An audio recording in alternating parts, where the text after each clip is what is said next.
মাৰ্ঘেৰিটা সমজিলাৰ বৰগলাইত পিঞ্জৰাবদ্ধ এটা প্ৰকাণ্ড নাহৰ ফুটুকী বাঘ। বাঘৰ আতংকই নিৰ্যাহৰণ কৰিছিল গাঁওখনৰ সাধাৰণ জনতাৰ। বৰগলাইৰ তেলঘাট বস্তিত প্ৰায় এবছৰ ধৰি বাঘৰ ত্ৰাসত বিনিদ্ৰ ৰজনী কটাইছিল গাঁৱৰ ৰাইজে।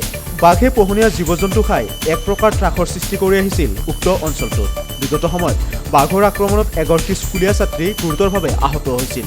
দুমাহ পূৰ্বে তেলঘাট বস্তিৰ নিবাসী বিনোদ বৰাৰ কন্যা স্কুটিৰে ঘৰলৈ গৈ থকা অৱস্থাত বাঘৰ আক্ৰমণৰ সন্মুখীন হৈছিল আৰু বন বিভাগে বাঘটো আটক কৰিবৰ বাবে এই ঘটনাৰ পাছত দুমাহমান পূৰ্বে পিঞ্জৰা পাতিছিল আৰু অৱশেষত কালি নিশা প্ৰকাণ্ড নাহৰ ফুটুকীটো পিঞ্জৰাত আবদ্ধ হয়।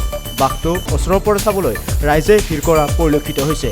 ইতিমধ্যে বন বিভাগৰ লোক আহি নাহৰ ফুটুকী বাঘটোক ধৰি যাৱতীয় ব্যৱস্থা কৰিছে বুলি জানিব পৰা গৈছে। ইপিনে স্থানীয় ৰাইজে জানিবলৈ দিয়া অনুসৰি আৰু দুটা বাঘ আছে বুলি সন্দেহ প্ৰকাশ কৰিছে। মোৰ নাম ভানু তাঁতী, বৰগলা তেলঘাট বস্তি ৬ নং ৱাৰ্ডৰ প্ৰাক্তন ৱাৰ্ড সদস্য। যিহেতু যোৱা এবছৰ ধৰি এই অঞ্চলটোত বাঘৰ যিটো আতংক আছিলে, আমি বাৰে বাৰে ইনফৰ্মেশ্যন দি আছোঁ। লগতে বাঘে এই অঞ্চলত প্ৰায় ২০-২৫টাৰ ওপৰ ছাগলী গৰু পোৱালি ভক্ষণ কৰিছে, আমি প্ৰত্যক্ষ চাইছোঁ।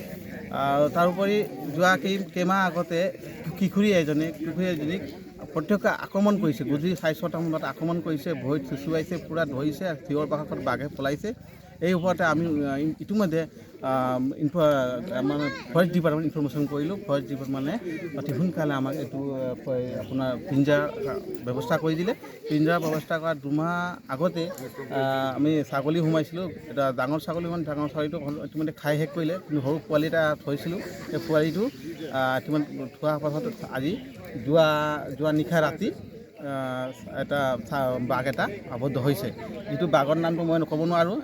বাঘ এটা ডাঙৰ এটা বাঘ আবদ্ধ হৈ আছে আৰু মই এই অঞ্চলৰ বাসী বহুত আনন্দিত আছে। যাতে ভয় ভাগ কৰি জংঘল পাহাৰ কোনো যাব নোৱাৰিছিলে, কেতিয়া ৰাতি ওলাই গৈছে, দিনত ওলাই গৈছে, মানে প্ৰত্যক্ষ কৰি চাই আছিলে। এই বহুত আনন্দিত হৈছে। তথাপি আৰু মই ভাবোঁ যে এইটো অঞ্চলত এটা বাঘ নাই আৰু দুটা বাঘ আছে, মুঠতে 3টা প্ৰত্যক্ষ কৰিছিলে। এটা পিঞ্জৰা আবদ্ধ হৈছে। এটা মই ৰেঞ্জাৰ অফিচাৰক মই কৈছোঁ আৰু ফৰেষ্ট ডিপাৰ্টমেণ্ট কৈছোঁ যাতে আৰু এটা পিঞ্জৰা ইয়াত যাতে লগাই দিয়ে আৰু এই অঞ্চলত আৰু দুটা বাঘটো আবদ্ধ কৰিব পাৰে।